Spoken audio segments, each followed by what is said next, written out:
సవ్యసాచిలోని ఒక రోల్ చేశా. చాలా ఇంపార్టెంట్ రోల్, చాలా మంచి role. So Ram Lakshman masters దాని ఫైట్ మాస్టర్స్ మాట.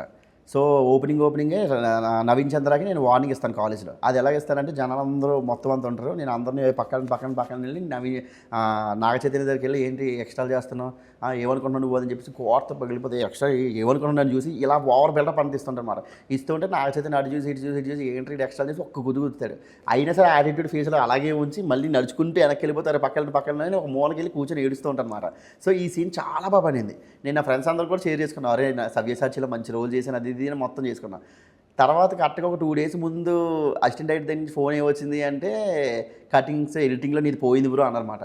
నేను ఇంకా అలా ఉండిపోయాను, అయ్యి బాబు ఎడిటింగ్లో పోయిందా, నా ఫ్రెండ్స్ అందరికీ చెప్పుకున్నాను అండ్ హోప్స్ కూడా చాలా పెట్టుకున్నాను. ఇప్పుడు నవీన్ చంద్ర దానికి ఫుల్ లెంత్ రోల్ మూవీ అంతా చేసిన తర్వాత మూవీ ఏమో యూట్యూబ్లో రిలీజ్ చేశారు హైలైట్ ఏంటంటే అది సెట్ అవ్వక మరి ఏంటో తెలియదు. సో ఇలాంటివి 2-3 పడిన తర్వాత నాకు అర్థమైంది ఏంటి అంటే అది చిన్న వర్క్ అయినా పెద్ద వర్క్ అయినా, అది చిన్న ప్లాట్ఫామ్ అయినా పెద్ద ప్లాట్ఫామ్ అయినా, నువ్వు బాహుబలి లాంటి సినిమా చేసినా ఏదో ఒక చిన్న సినిమా చేసినా వెళ్ళేవు చేసేవు వచ్చేవు నెక్స్ట్ ఏంటి అది నువ్వు తెలుసుకో. అది హిట్ అయిందా ఫట్ అయిందా అదంతా నీకు అనవసరం. నువ్వు దాని మీద డిపెండ్ అయ్యి ఉన్నావు అంటే అది నీకు అటు ఇటు అయితే నువ్వే మళ్ళీ బాధపడాలి. అది నేను బాగా నేర్చుకున్న లెసను.